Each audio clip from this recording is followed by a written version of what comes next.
crush your enemies, see them driven before you, and to hear the lamentation of their women. The penetrator. Come on, look, because I always went the farthest into the target, goddammit. Libya, Tunisia, Lebanon, it was me, pal. I was always first in, last out. This thing doesn't want to show itself. It wants to hide inside an imitation. It'll fight if it has to, but it's vulnerable out in the open. Its blood was on the leaves. If it bleeds, we can kill it.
of the East Project story time.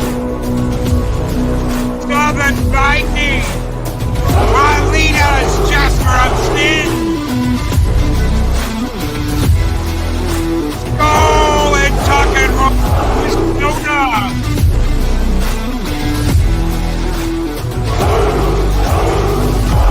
Quad Daily. What the Chronos? Marlena's Jasper of Sin.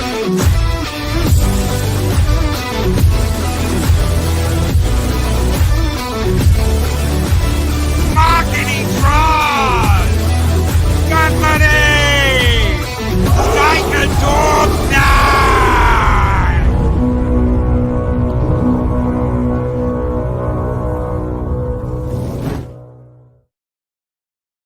Greetings, one and all, and welcome to Mornings of Mischief. I'm your host, Stone Loki. Good morning. It is a thirsty Thursday this morning, and what are we thirsty for? Cartoons, cartoons, cartoons. Good morning, and a big good morning to my special guest, Pops. How are you doing, Pops? Oh, I'm very blessed, brother. Thanks for let's doing this again, man. It's gonna be awesome. A lot of fun. Oh yeah, 70's and 80s, 70's, 80s, and 90s cartoons. Some of the best cartoons, and we've got a wonderful chat here this morning. Big shout out to my brother from another mother, Snowdub, hitting 2K last night. When's the party, bro? When's the party, and what are we bringing to the party? What are the rules?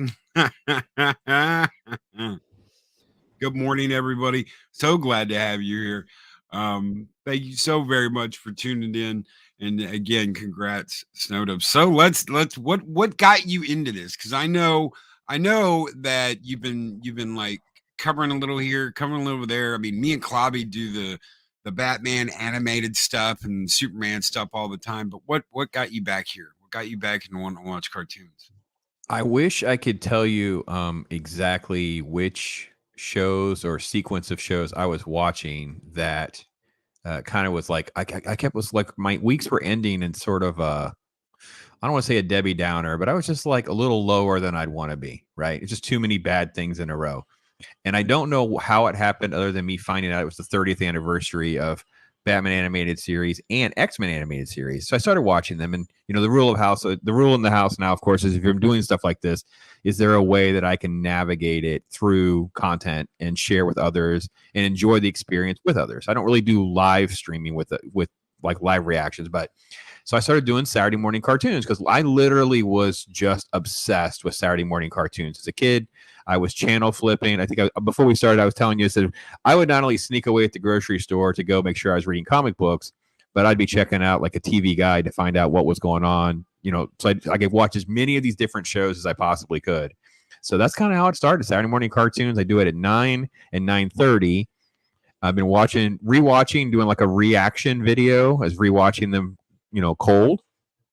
Each one. So we're on like 20-something episodes in on each of them. And the response from everybody has just been such a blast. I've said, people, listen, if we do something and you go, I've never seen that, I want to watch it now, or I haven't watched it in a while, I want to watch it again, that makes this all the worthwhile. I could care less about views. I could care less about everything else. That makes it fun. And that's what's happened. And now people just keep wanting more. And you and I were talking about this. I've recorded some great interviews with folks, including the lovely lady Arwen of Avalon, who we're going to be doing that drop. So in between the two, between the 9 and 9:30, because usually there's like 10 minutes of me talking or whatever, I've been doing in-betweeners. So I get like YouTube clips, or I do things where like, okay, well, let's talk about some of your favorite cartoons and your favorite memories and things like that. So that's my Saturday morning, and it has been down the rabbit hole, and we can keep elaborating because now I'm like addicted to how I'm sharing that with my grandkids and sharing it with others. Oh yeah, isn't it great when you get to pass on that to the next generation?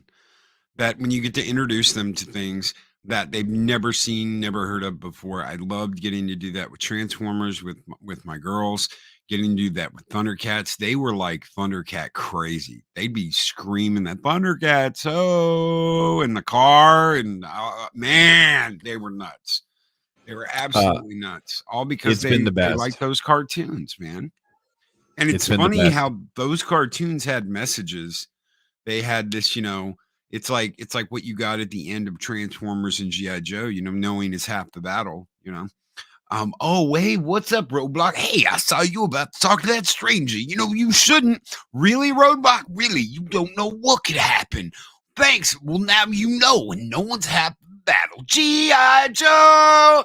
And it was like, man, it had the message. There was a message at the end of every episode, and we love that. We love that stuff.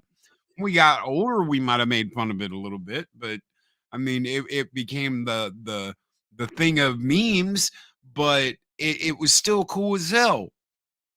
I couldn't agree more. And so when we have the littles, and that's what I call the grandkids. Currently, there's 4. There's more coming. I'm very happy about all this.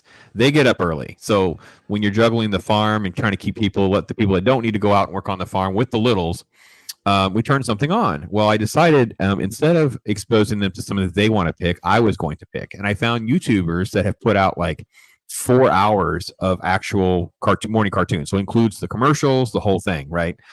So day 1 of that happens. Then day 2, the little bit, she's like 5. She just turned 5. And she says, Pops, can I watch Mighty Mouse again? And I'm like, honey, and you can have chocolate cake for breakfast. What else would you like? Because you are melting my heart right now that you are loving the fact that we watch Mighty Mouse, Banana Splits, which had like the 3 Musketeers and Arabian Nights cartoons integrated in it, Captain Kangaroo and all of those cartoons. And this is before we got to some of the other stuff, because now I've got them hooked on. So, and you and I have talked about this now over the last month, because we've had them 3 different visits. They have not asked to watch a single Disney movie. They did ask this last trip to watch Muppet Treasure Island, but of course that predates Disney owning it.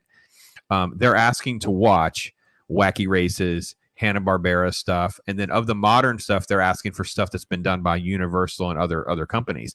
So even this group are seeing value, because we're talking about kids that are between, well, my grandson is 2. He's almost 3. So it's mostly like animated Spider-Man with him. He's really addicted to Spider-Man. But the others, you're talking about from 5 to 8, almost 9. They're seeing value in stuff that is, 40, 50 years old. That's crazy. That's awesome. No, that's absolutely excellent. That is absolutely excellent, and they don't want anything to do with crap. We did Herculoids, which is just this fun guilty pleasure of mine. And what was interesting is they do these little breakaways, and it goes to what you were saying a minute ago because it's called Space Mystery, and they're doing a little thing, and then it was like, oh, they're teaching the kids about there's no gravity on the moon. Oh, they're teaching kids about this. It was really, really clever and interesting. I don't know that the kids were getting a lot of that. It wasn't as on the nose as like G.I. Joe's approach was that you brought up. But I think it was really interesting in rewatching some of this, how much of that stuff was in a lot of our shows. Oh, man. Mark Dampenly, the angry wrench, our angry wrench says, bad headache, had to come in and drop a like and say Spider-Man and His Amazing Friends was my jam back in the 80s. Didn't realize Canadians had an Aussie accent. I'm looking at you, Wolverine. I tell you what, okay, so the X-Men, the 90s X-Men, that dude, I was getting older, but I loved that show. I watched that show all of the time. Why? Because Wolverine was a badass. He constantly got into it with Scott. He had that moment in the first where they lose Morph. And it's just like, man, Wolverine was badass. Let's go, bub. And how kick-ass was that? That and Batman were like going head to head. Batman and the X-Men were bumping heads. It was a great time to love stuff like that. Yeah, and I had kids. I had my first kids shortly after that, so they'd been out, and so this stuff was playing pretty much regularly in my house for like 10 years because it was pretty much nice, safe content that I loved. Obviously, I've talked about how much I love the Batman as my favorite character. You know, half of all of my comics were always Batman. But it was two different strategies that worked so well. It's really amazing when you think about it. So Batman animated series is almost like set in its own universe, and it expanded the lore. It created more mythos. It elevated villains like Mr. Freeze and Clayface, you know, front and center to be more like, you know, level 1 or 1A type rogue gallery villains. Whereas X-Men was pulling directly from major comic book story arcs. I'm actually currently in season 3 of the X-Men rewatch, where it's like a 5-part series where they do the Phoenix Saga, basically. Yep. So they're adapting the Phoenix Saga in this cartoon. But the attention to detail they did and the way they would integrate, you know, people would ask, well, they made these changes. I said, well, sure, they made these changes because it came out in 1992. This aired in 93. What happened? They just introduced Bishop. So that's why Bishop is in this story, because they're trying to sell action figures. They're trying to sell comic books. So they approached it more from a marketing standpoint, whereas the creators behind Batman animated series basically talked about a cinematic approach. They wanted to make mini movies, but they both were so well executed and are just fantastic. Pat S said X-Men was okay. Boo, replacing Jubilee for Kitty Pryde. Pat S is spot on. So so if you don't know, it was Pride in the X-Men, and it's Pryde, because I can give Pat crap because he can handle it. It didn't take. It just didn't go. But the 1991 Jim Lee, Chris Claremont comic book sold 8 million copies. So guess what? Greenlight what you guys want. Let's make some money. Let's cash into this baby. Let's beat this beast going. And next thing you know, we get the animated series. So it hadn't been for that comic book selling the way it did, we never would have gotten that animated show. Mexican Iron Man with $5 super chat says, when Max was 7, I told him when he turned 10, we could go to Disney World. Well, he's 10 and told me he wants to go to Universal this summer instead. I'm not surprised. I get it, Mexican Iron Man. Listen, man, make sure you hit me up, man, so we can meet up and have a dinner sometime or something, man. I'll try if I coordinate that. I'd love to see you, man. But it is not an uncommon thing here in Florida. Mike and I have talked about that, how we were both pass holders. He was in California and I was here. Everything has been abandoned. They don't get any of my cash. And the elevation of Universal's reputation in Florida has been incredible. Like, it really is shocking. And I think one of the things that came out of that, or what's happened with that, is the Reedy Creek stuff, because people didn't realize that they weren't having to play by the same rules. Like Universal's, you know, secret rides and events and things like that would go public because they would end up having to have these public hearings, whereas Disney stuff was behind the curtain. Yeah, So people were not thrilled with that. People were like, wait a minute, they don't get to play by separate rules. I like Universal stuff. That's not cool, man. That's kind of behind the story of some of that stuff too. And hopefully that's gonna get struck down. They're trying some legal voodoo, some legal trickery, and it's gonna cost Florida, but maybe we're happy about it. We trust me, there is no one I think that is I don't know of anyone who is so pro Disney they think they're right to, because people have realized, what do you mean they're not putting in taxes for the road? They have their own roads, but you mean they're not putting in for all this I-4 construction? What do you mean they're not having to pay for all these changes that they have to make downtown to get people in and out of this area? What do you mean they haven't been putting in? People didn't know. People like me could report on these stories, and at Loki, people don't want to read about that kind of crap. Nope. They want to read about blood and trauma and chaos and politics and whatever. People don't want to understand how the inner workings of some of this stuff works. Mags right now, Mags and Arwen are going over the X-Men opening theme. Da-na-na-na-na, da-na-na-na-na, da-na-na-na-na, da-na-na-na. Yep. I have a clip that I'm using now for the Saturday morning cartoons for that. So at least for now, it's not reused content because it's massively edited and tweaked. But yes, that song and the Batman one it went through fine at first, but now it got like the shared copyright claim. But I'm probably just going to keep using it. I don't care. It's just so iconic and just beautiful that I don't want to take away from it. So. But no, yeah, this is a great point because there are so many cartoons that we can mention and talk about this morning. I wouldn't even know how we'll stop. So I couldn't agree more with those two. Union of Amateur Strategists says the real Ghostbusters cartoon and Beetlejuice. Remember when the Ghostbusters cartoon started? It was just Ghostbusters. And it wasn't Ghostbusters. Why? Because there was a Ghostbusters before Ghostbusters that we didn't know about, and they had to get special permission to use the word Ghostbusters for the movie. They didn't even know if they were going to be able to use that when almost before release. They didn't know whether they were going to be able to use that or not. They got away with it. But then when the cartoon came out, there was this whole other Ghostbusters that was based on like the book Ghostbusters instead of the real Ghostbusters that we all knew. And as a kid, you don't understand that shit. So you think you're about to watch Ghostbusters and you're like, what the hell is this? And then the real Ghostbusters comes out. And you're like, okay, these are my boys. Why did they steal the name? Did those greedy guys steal the name Ghostbusters? And they had to say the real Ghostbusters to get you to realize, all kinds of shit goes through your head when you're a kid. You don't understand copyright.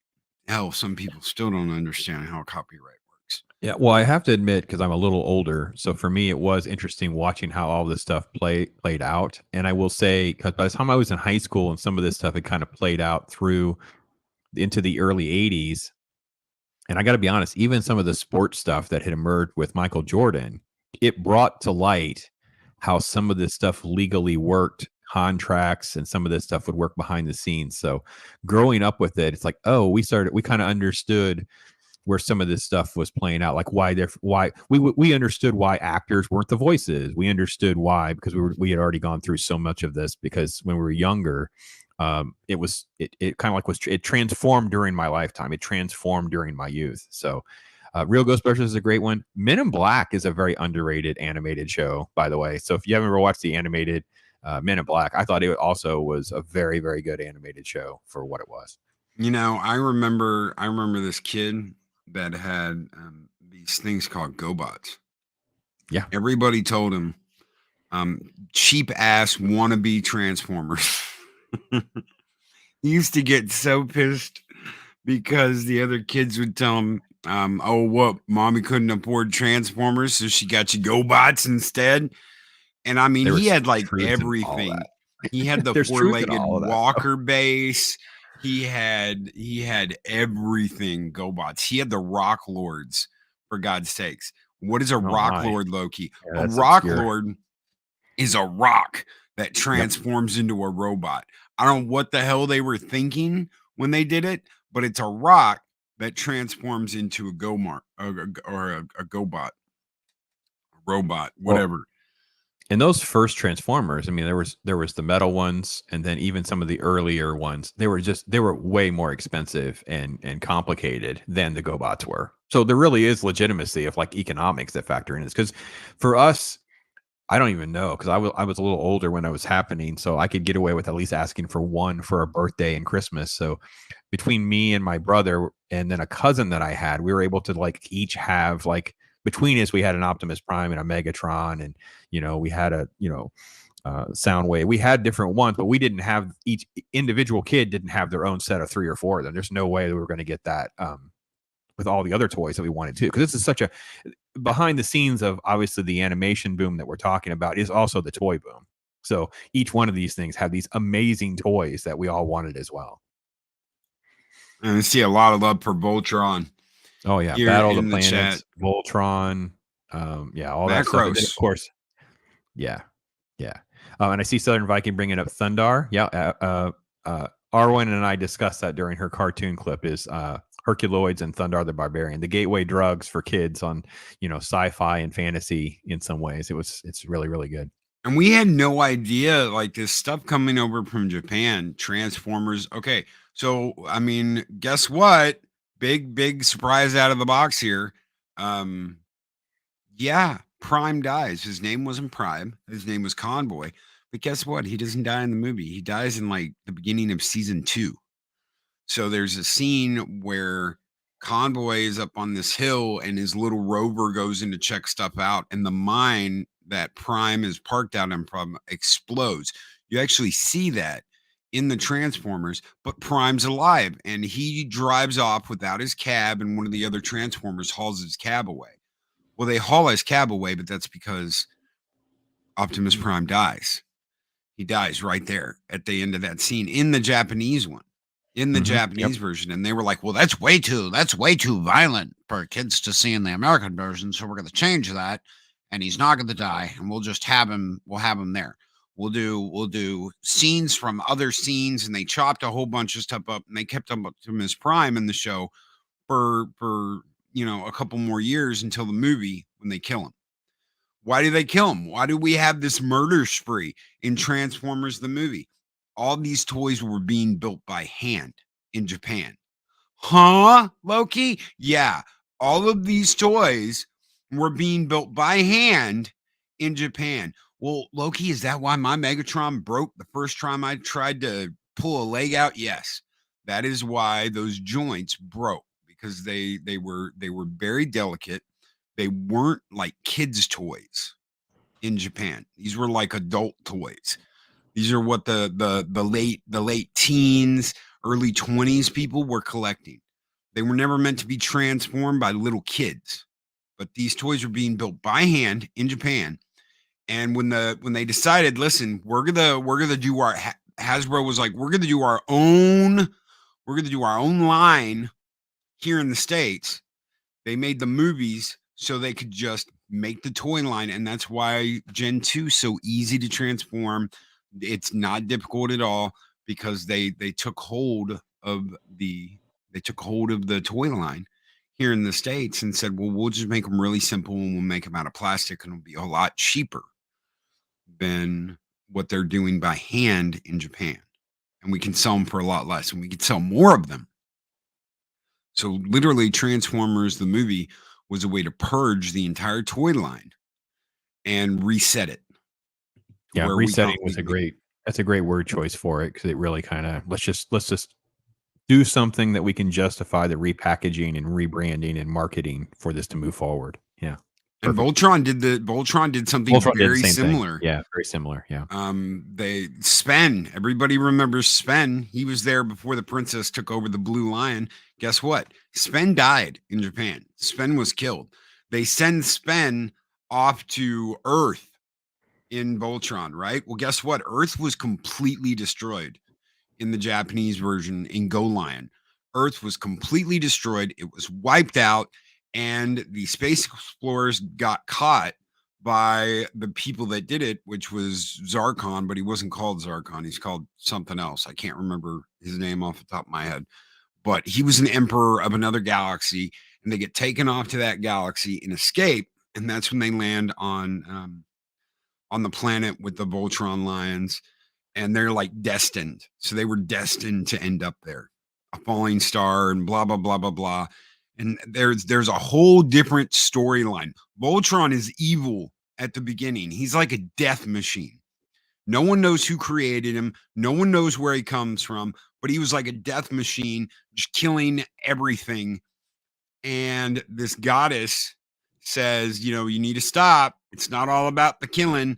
And he goes to kill her, and she's like, nope. And she's the one who breaks him. It wasn't the witch Hagar. It wasn't there's all kinds of different stuff. If you're ever interested, go back and watch some of the Japanese versions that now have subtitles, because it's really, really cool. Watching the differences between Go Lion and Voltron are striking. It's a totally different story. The comic books dealt with this a little bit. So there actually is a comic book series for Sven in the backstory. I guess it's probably treated similar to the way that they did. Isn't it Defender, Voltron? There's another word in there somewhere. Anyway, that there's like it's almost like an alternate universe where they way do. But the Sven character is really explored very much in like a Voltron comic book series. It's like, I don't know, at least 10 years ago. I don't remember exactly when it was, but I really enjoyed that. It was really kind of fun to revisit some of this kind of stuff. Yeah. But then Awesome, Voltron got better. And yes, Sven is hanging out with Lars. And hopefully we can get a sit down one morning or one afternoon, something with Sven, Lars, and Mike Roch. That's been a big ask. People, can we get Sven and Lars to hang out with Mike Roch? I was like, I don't know. We've got to see if Sven and Lars can do it. We haven't heard from Sven and Lars for a long time. We got to see if Mike Roch would want to sit down with two Swedish sausage guzzlers and have a round table.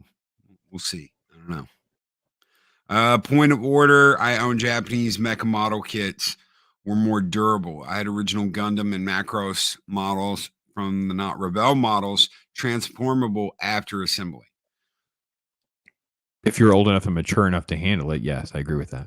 Yes, I absolutely agree with that. But And the Macross like model, 9, and I'm trying to force the arm in the wrong direction, it just pops off. I'm like, well, it's not the design problem, it's the kid problem. and the Macross model, they did use a Macross for it's not Jetfire, it's the other one, Skyfire. So they call him Skyfire in the first couple of episodes, and then they changed his name to Jetfire. I don't know why they did that, but apparently there was some kind of copyright thing.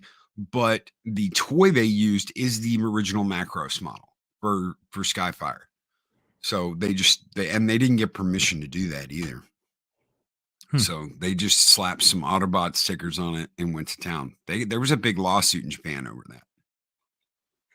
Yeah, it's all because fascinating stuff. They were just buying the kits and swapping out the decals. They called them back then. You called everything decals. You didn't call them stickers. You weren't putting stickers. Why? Because girls had sticker books. Boys had decals back then. So I remember I remember being very defensive about that. And I don't have stickers. I have decals.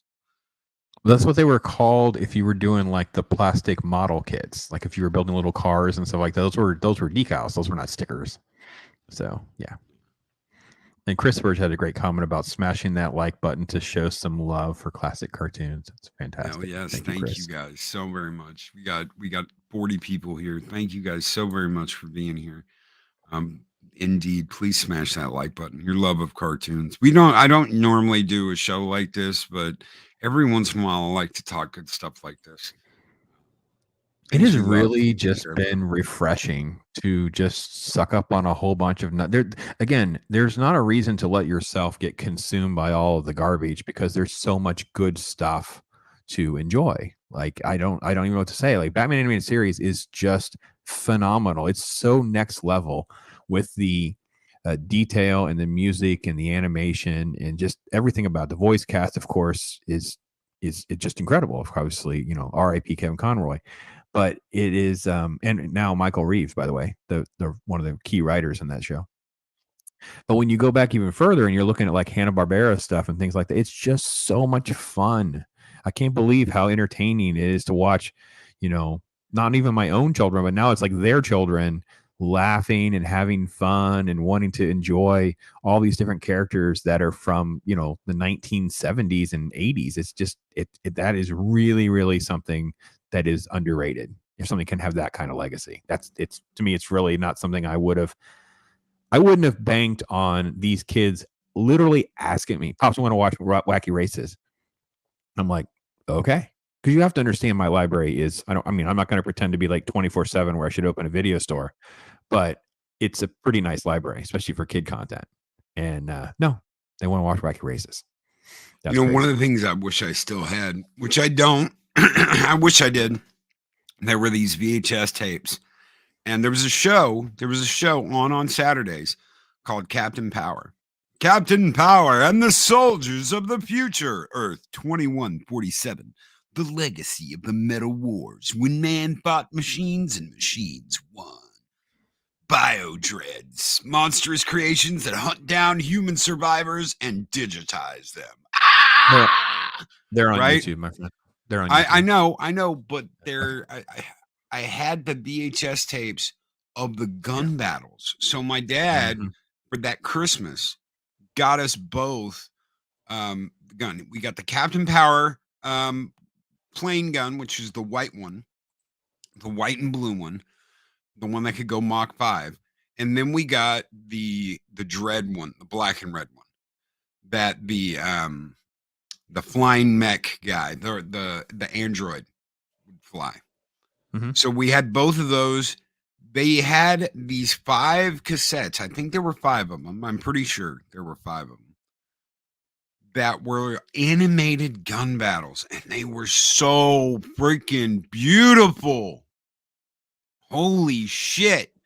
The animation was so good. I don't know who they got to do the animation on these gun battle tapes, but these tapes were like 30 minutes long, and you would sit on the couch and you do the flight, and you had to get through like chapters without blowing up.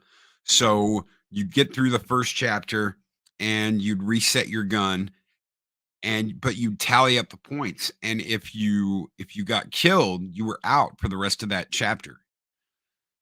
But then you could obviously reset, and your guy would like get thrown out of the cockpit of the plane. It was one of the coolest damn things that you could sit there and do with a parent when you were a kid. I wish I still had the VHS sets.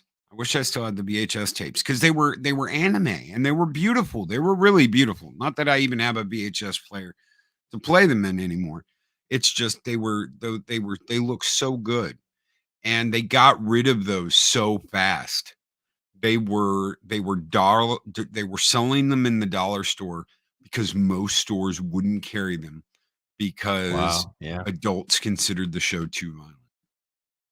Too violent for audiences. It's too violent. It's too dark. I can't believe you're going to sell my kid a gun. It was such a BS move by because it had such cool stuff. They had so much cool stuff to offer kids, and it was always a good message in every single episode. There was always a good message.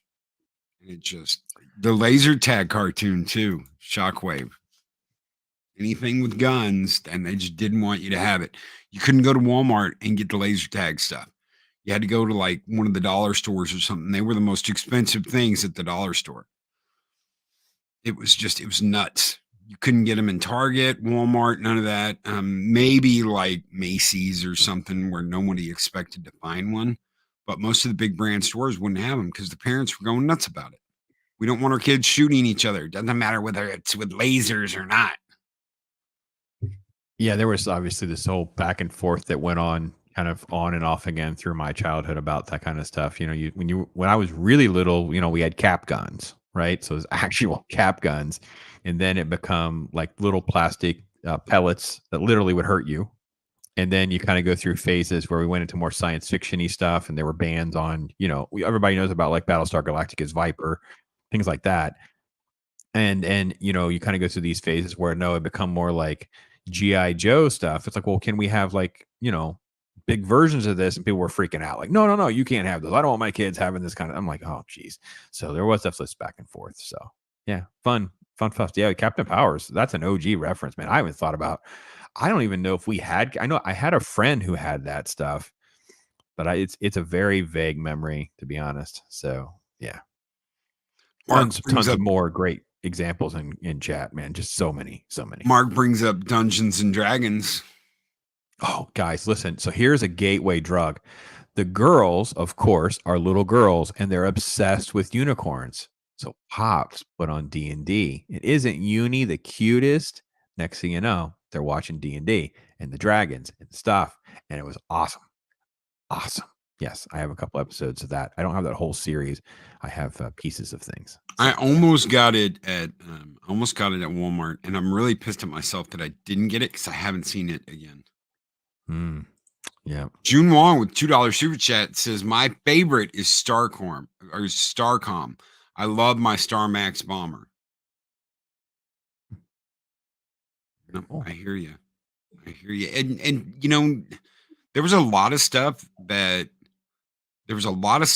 came out that not everybody had, and it was like, if you could get everybody together. I remember combining all my GI Joe stuff, including my carrier, with my friend who had the GI Joe base. I didn't have the GI Joe base, but I had the Cobra base with the sky hanger where the jet would come out of the top. I had that. Yep. I had a bunch of the jets because I was like, all the jets.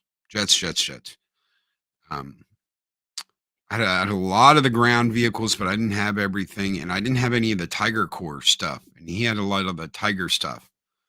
So, which were reprints of original stuff. So you could get like if you had the Cobra, the bomber.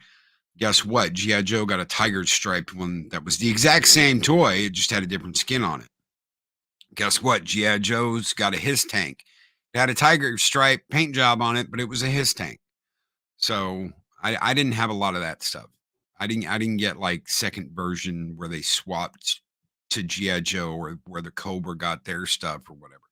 And he did. So combining toys with friends, that was huge. Oh, yeah. It was huge back in the day. And like I said, it's like most of us didn't have like, all of it ourselves. It was like pooling resources. So whether it be my brother's stuff and cousins and friends, it's like you'd get together. And again, when you're really little, everything played together. Like you didn't care, man. GI Joes were fighting stormtroopers, and they're gonna hide out in Castle Grayskull. This thing. Yeah, we didn't care, man. We're having a blast. We're just having fun. And like I said, the merchandising and the boom of all of this kind of fed off of the boom of animated shows for kids. And I will say it has been an eye-opener as an adult to go back and do a little bit of dive deeping because it is rabbit holes. Like the Banana Splits I mentioned before was entirely sponsored and created for Kellogg's. It was a money pit. It was a money pit for Kellogg's. It's like, well, let's just make our own show that we'll pay for. So yeah, I loved it. So, and Richard Donner basically directed one of that live action sequence and some of that stuff. So yeah, they didn't spare no expense of finding some good people. They had some of the same music too. Happy Dinosaur brings up the G.I. Joe and Transformers shared a lot in common, reusing plots, also music. They had some of the same music. So Hanna-Barbera is notorious for like just reuse cells. They would just literally just copy cells and just reuse cells to save money. So backgrounds and sequences and stuff like that are reused on purpose just to keep the cost under control as they were massively producing content. They called those cartoon clip shows back in the day. So you'd call it a clip show because why? Because you had this scene from this episode that happened like 5 years ago, and you had this scene where they're going back and forth and they're seeing each other. But they just spliced them in and made a whole new episode out of it. That's what they were doing with Transformers, essentially with Transformers and Voltron when they were in Japan. They just take the Japanese episodes and they cut them up. Sometimes they cut stuff out of one episode, cut stuff out of another episode, bring it back. The entire end of Voltron, that last season of Voltron, is nothing but some scenes they created here in the States, which you can absolutely tell because they look like trash, and then cut up stuff from the other 3 years that it was on. So that last season of Voltron you get is nothing but reused clip show and a few scenes they penciled and colored here. Mm-hmm. And the quality is evident. You're like, what happened to Voltron? Well, what happened is they ran out of content. Yeah, money. Also, just So how are we going to make a final season? We want to keep this going. Well, we'll do a couple of hours worth of work, and then we'll clip everything from the previous. How can we make this happen on the cheap, or how can we do this, and how can we do? What are some of the ones that are just, because let's face it, if anything had any popularity, it got an animated show. Like I've been finding these, like I said, these massive rewatches and recordings of Saturday morning cartoons. I found, Happy Days had a spinoff one called The Fonz. The Dukes of Hazzard had The Dukes, right? Attack of the Killer Tomatoes had a show. There's one season of this, one season of that. It's like they just throw anything against the wall. Are there other ones where you're like, oh yeah, I can't believe this one actually had one, or things like that? You have some of those memories? Gummy bears. Yeah, Gummy Bears. How the hell are you gonna make a show about a piece of candy? But you know what? Gummy bears, boing, boing, boing, boing. They're bouncing here and everywhere. Yeah. Shit, everybody loved the gummy bears. When I asked Sporking News, it's one of the ones that he just threw out there, and I didn't catch it live when we were recording it. And when I was editing that clip, and he goes, "Did he just say gummy bears?" Like it hit me so much because I didn't catch it enough to have a follow up on that. I'm like, gummy bears, dude, really? But yeah, no, you're right, because they have it. That was the other thing too. Like maybe the show was silly or not going to sell, and they were like, well, listen, call so and so. He's a master at jingles. It'll play. I'm telling you, they'll do it. And that's what they would do. And they were right most of the time. Gum Bunny had a herd of My Little Ponies. I have a request from Pat S to do something with My Little Ponies. I don't know what that says about Pat S. We might be a little concerned, but it is out there as well. Rambo had a cartoon. Yes, he did. Yes, it was kid friendly somehow. And they still didn't like it. The parents still didn't like it. Still didn't want their kids watching it. That one is a little tricky too, right? It's like if your kid likes the animated show Rambo, what are you going to do? Because the movies are not for kids. So. Scott also liked Mask, by the way. That was also one that King Arthur and the Knights of Justice. Excalibur! Yes. Absolutely. Savage Dragon is interesting too, because it's part of like when Image Comics came into play, right? So we talked about the stuff that happened in '92. Of course, that's when you first get Wildcats and stuff like that. So yeah, Savage Dragon came out with some of that kind of stuff. And yeah, stuff like Silverhawks and things like that are definitely a different kind of topic. We could do stuff about that. Chrono said, I typed before you said eat, Loki. Okay. No. I don't know. Mr. T cartoon is mentioned. The Mighty Orbots. Yep. So Care I Bears. had used, yes, Care Bears. I had used a little snippet from the Shazam I think it's one of my early ones where I added commercials at the end of these little clips. So like I said, I do these reaction videos for me doing X-Men and Batman rewatch. I add all the commercials. So I don't have the original Shazam. I got to find that. Okay. Teddy Ruxpin? My mother would do a show. I shit you not. And have everyone in the school gathered around watching this thing of this demonic fucking teddy bear and his worm friend. She had the worm friend do a story thing, and it was just like, why are you at my school? Why do you have this bear that's been possessed by a demon? Because every once in a while it would like slow down. And it'd be like, I am the devil. I'm back to normal. Hi, kids. I'm Teddy Ruxpin. Oh, yeah, it was so creepy in the moment. I can't imagine the cartoon and what to do with it. I was, no, not for me. So, mm-mm. The wrestling cartoon, WWF, yes. Yeah, Oh yeah. yeah, The Hulk Hogan hour. Hulk Hogan, yeah. what was it? Hogan and Friends or whatever it was.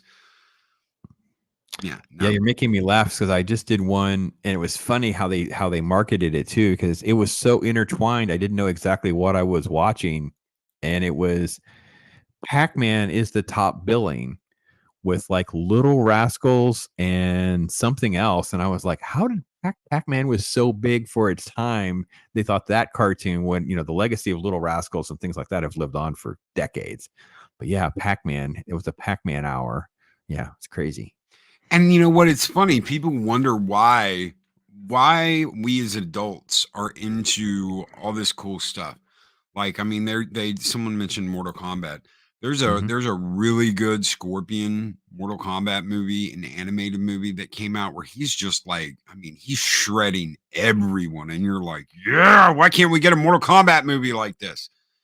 And people wonder why we have this thing where we love this shit. We grew up with this stuff. It's a natural evolution of what we grew up with. Why do we want things to be badass? Why do we want these things to be badass? Why do we want these movies and these shows? And oh my god, this is Space Wizards for kids, Loki. No, it never was before. You've turned it into that. Yeah, I couldn't agree more. And it's so much stuff that, and they want to pretend in some ways that this didn't exist. Because Dean brought up Kimba, so Kimba the lion cub, and that's the precursor to Lion King, right? So you know, you're a problem if you know about Kimba the white lion, but if you know it's the precursor to Lion King, you know where they got their inspirations from. It's like, well, you guys are really not as clever as you think you are, and yet you still want to try to bash us. Like, the reason we like some of these superheroes is because we grew up on Super Friends, and then you're mad at us when you're trying to sell us characters that are nothing like anything we've been dealing with for like 40 years. So why are you mad at us? You're the one making all these changes. Your choice is just wrong. Sorry, it's on you, man, not me. He-Man and She-Ra, perfect example. Oh, it's huge. Yes, She-Ra. huge. Yeah, She-Ra was huge. My sister. So it was really fun because it brought new toys into the mix. Like so my brother. My brother was really, because I was a little old for this, and he was really into He-Man more than me. My cousin really was. So when my sister wanted toys that were She-Ra, it's like, oh, cool. Those are more like action figure stuff that we can kind of include in our games, in our role playing stuff. So yeah, we had fun with that. Cool. Tubi is a plethora of this stuff, by the way. I know I sound like Space Ironcastre Ghost. plugging Tubi. Space Ghost. Yeah, well, that was the precursor that brought in Alan Toth before Herculoids and Thundar. He had done a show called Space Angel, and they basically hired him to do Space Ghost, and that led into the other stuff. So yeah, We Space can't Ghost, Johnny say Quest. that. We can't say that name anymore, Max, because it's all is to Oben Yahtzee. You can't have Johnny Quest exist in the world. All that's being erased, ladies and gentlemen. There's a reason why some of this stuff hasn't been remastered, and it's not because they don't have an interest in it. It's they don't want it out there in the market. Why? Because they don't want their name attached to it. Why? Because they think it makes them look bad.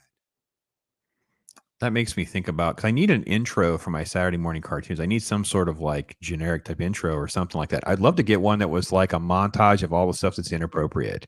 Apache Chief and Abu and Black Lightning and just all the stuff we're not supposed to like know exists. Gigantor. That's what I want. Yeah, that's what I want. Gigantor. Yes. So good stuff. Such good stuff. I'm glad we got a chance to talk about this.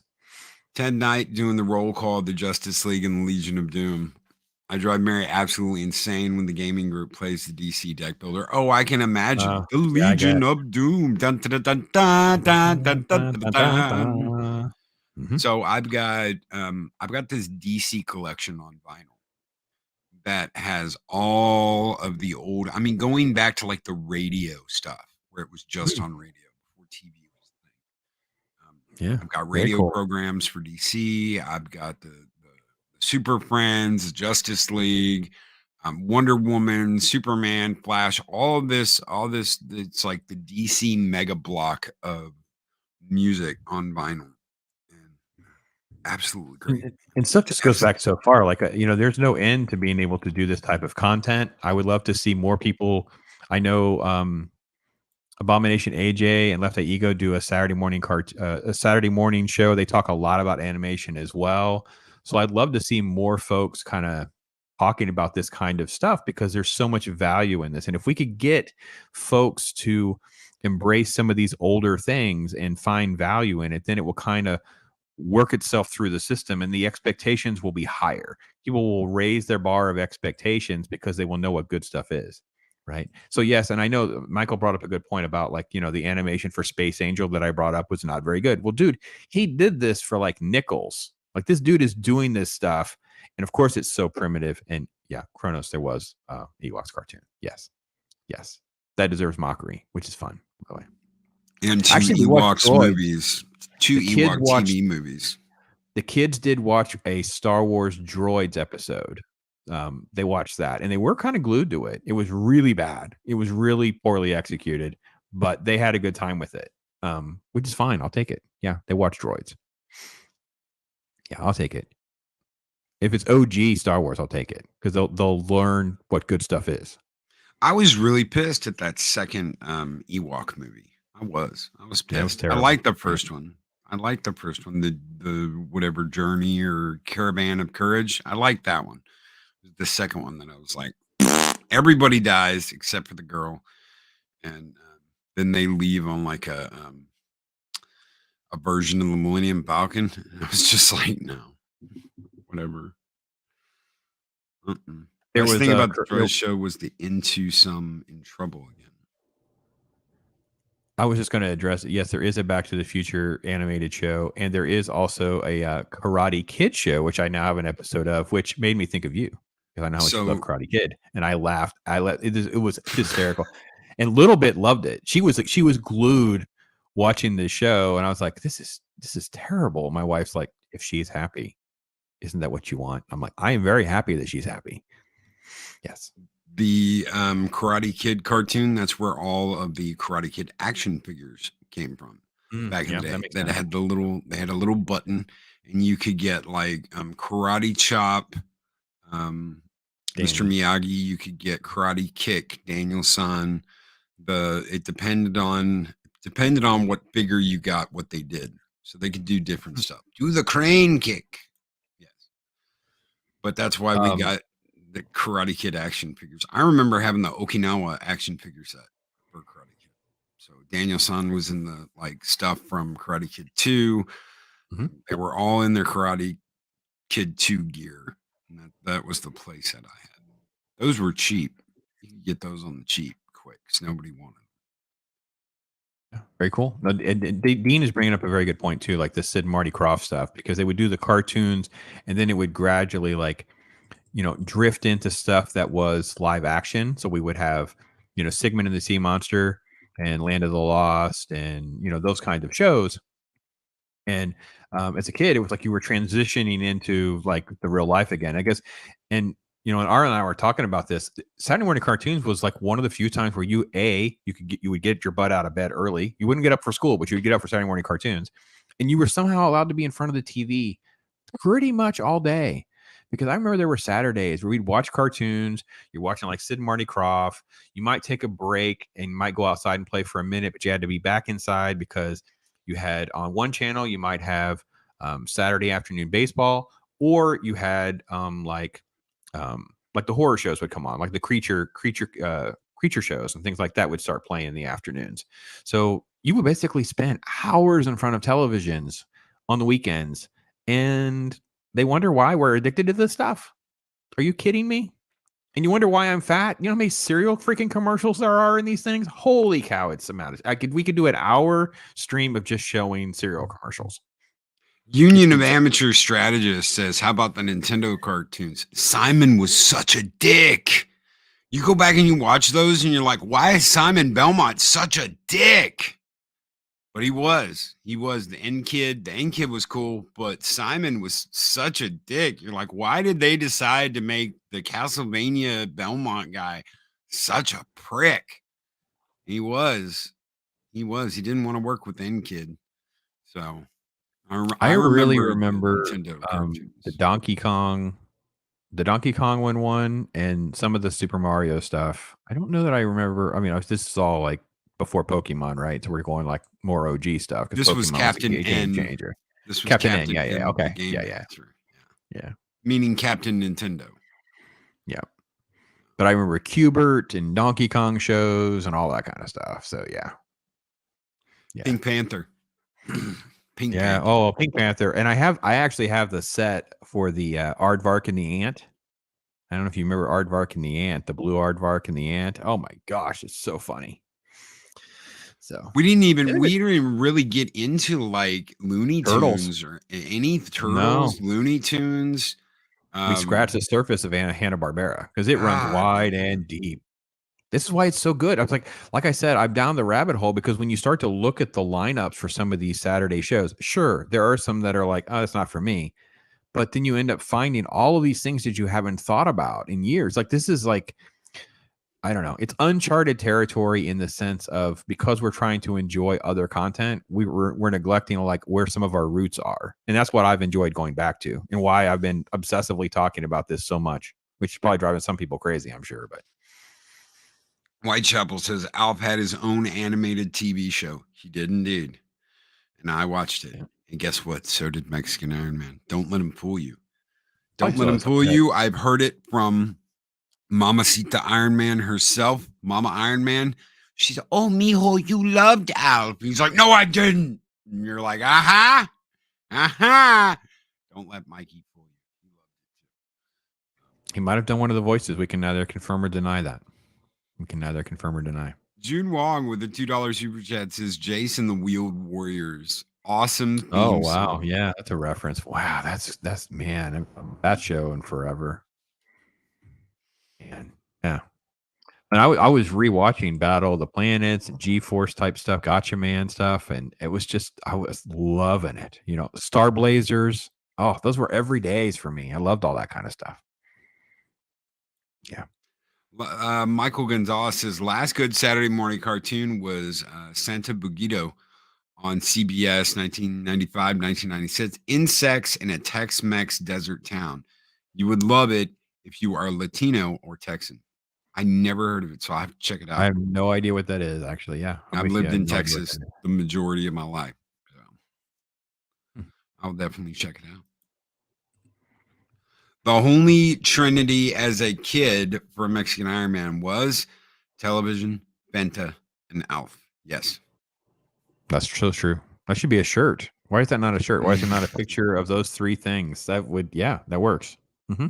Kid Iron Man, TV, Fanta, and Alf. Love. In like a heart. We could do that. If I was still doing merch. I'll have to work on that. Yeah, it's coming back eventually. It's just not. And we got to find a place to do the merch where it's not costing people so much to get the shirts. Oh, that's what I'm working on. So what's going to happen, guys? The store's not going to come back for clothing. I'm gonna bring the tapestries back, and I'm gonna bring the stickers back. But that's all that's going to be in the store is the tapestries and the stickers. If you want a shirt, I will have shirts. They will be cheap. So basically all I want to get is enough money to buy more shirts. So you're going to be looking at whatever shipping is and maybe $12. It's a lot cheaper than, so I'll order them. I'm going to order like 100 of them. That's going to happen later this year. I'm going to order 100 shirts with some different sizes. And once those are all gone, I will make a new shirt with a new design and we will sell those. So once they're gone, they're gone. I'm not going to bring them back. I have enough graphics and art and stuff that's done and finished that I could do this for the next 10 years and not run out of designs. And we'll have, that's a good idea. We will have some updated ValhallaCon shirts next year because we're not doing it this year. Yeah, we should talk about some of that and try to figure out how to ramp up our merch representation and all of this because we're missing that opportunity. But I agree with you. It's like, I think I'm at the point now where I'm like, I just got to come up with the funds to make the order and then try to figure out the right balance for shirts. And then just, I'll just do it myself. That way I can Snow really gave me the push for that. Well, I can order some shirts and it won't be they won't be that expensive. As long as I order 100 at a time. Yep. It keeps the price down. And I'll have them here. So all you have to do is send me the $12 and whatever it is going to be per shipping. I'll bag it and send it to you. Yep. It'll be that simple. But we're almost at we're over the hour. It went by quick. It went by so very quick. Cartoon Talk does that. There's so many great memories. So it's awesome. And Michael Gonzalez says there are Santa Bugito episodes on YouTube if you have time. I do. I will check those out. Yeah, I have it left up on my window here, so I remember to go check it out. Thank you, Michael. So, but yeah, no, it's been great. Every Saturday morning, I do some sort of little snippets. So yeah, check that out. Still going through Batman and X-Men. I've been adding little tweener clips in between. So yeah, it's a great time. It's got the playlists. So you want to go back and watch, my thoughts on Heart of Ice, or you want to go back and watch my thoughts on Days of Future Past. Yeah, they're there. So Hong Kong Fooey, number one super guy. Yeah, I have the whole set of Hong Kong Fooey and Jabberjaw, and I'm definitely down with all that. So went way too fast. They always do. Way too fast. Yes, indeed. Cartoons do roll. Anything you want to throw out there before we get out of here? No, most videos I do drop at like right after the show. So at 10:15 will be my Throwback Thursday videos. It's Easter weekend, so there's not going to be a Sunday show. But I did a Passion of the Christ rewatch, so I talk about that today. Probably one of the movies that I have changed my stance and take on the most. So I don't know if that's interesting for people to want to know why, but yeah, that would be why. One. And then I actually did another Throwback Thursday, kind of a bonus that we've been talking about. I've been watching this old, somewhat offensive TV show. So you want to check that out. That's about 12:30. I dropped that. But yeah, videos most days. Saturday morning cartoons fits. And of course, we do our Talk Hard Tuesdays, which of course is always a blast. Magitech Mags with $5 super chat on the way out the door. She says, thank you, Loki and Pops, for walking us back down memory lane. All the good nostalgia. Great stream. Thank you so very much. Magitech Mags. Yes, that $5 super chat. You guys have kept the fires burning here this morning. Thank you, June Wong. Thank you, Magitech Mags. Thank you all so very much. This one is just for you. Skull!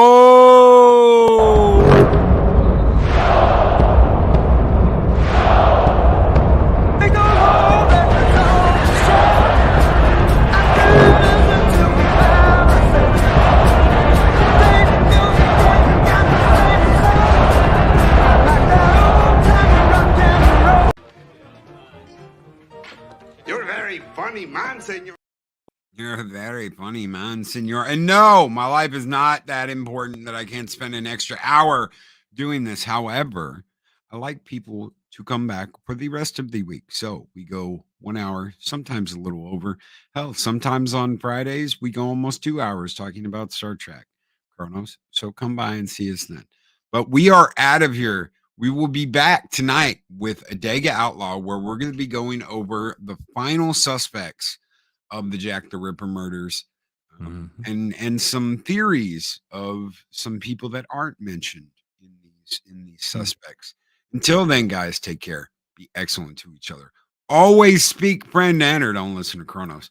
And we will see you guys later. Have a great one. Take care, folks.